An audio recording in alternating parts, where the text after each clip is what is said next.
Hey everybody, Tim here with today's review of Doctor Who, story number 4, Marco Polo. So this was difficult for me, so I'm just going to ask you guys to kind of bear with me. So to give a little bit of a backstory for me, I have a pretty short attention span, and doing long binges are normally pretty hard for me. And granted, we're not that far into Doctor Who, but I mean, I did just do all of Star Trek, so that's why normally on my off time, I try to mix things up to just kind of give my mind a rest. So this episode was really difficult for me. This episode was 7 episodes long, just like the Dalek episode, but all of them are missing. So this is the first story that we've come across where there is no scenes, there's nothing but the audio track. So basically, I just kind of sat here and listened to the episode and try to piece together what I can.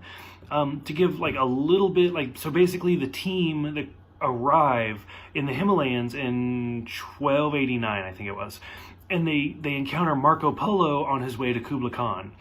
And Marco Polo basically seizes the TARDIS and wants to give it to Kublai Khan as a gift to kind of free himself so he can go back home to Venice.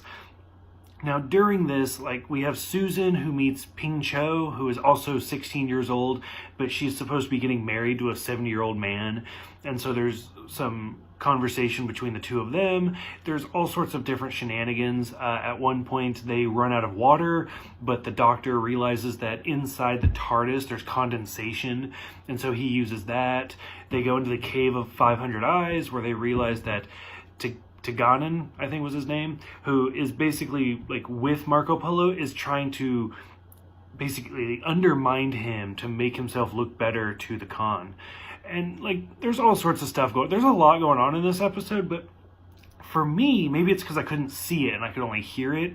It was really difficult. It was a real struggle. So a lot of these, there's supposed to be 97 episodes that were missing. A lot of those have been animated now, so those will be easy to get through. But these ones where I have to listen to are going to be really difficult, so I hope you guys can stick with me.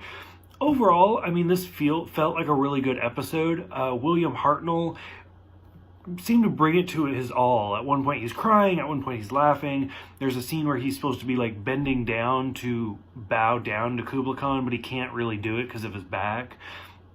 Barbara gets kidnapped in the Cave of 500 Eyes, and there's some great scenes in there. Overall, it's an okay episode. It could be much, much better.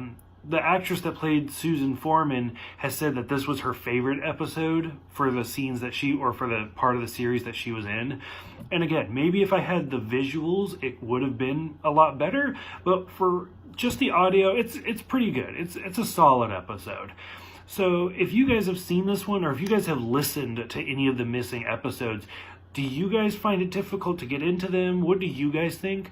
Go ahead, let me know in the comments below. Thank you guys for everything. I appreciate all of you, and I will see you guys next time for Story 5, The Keys of Marinus.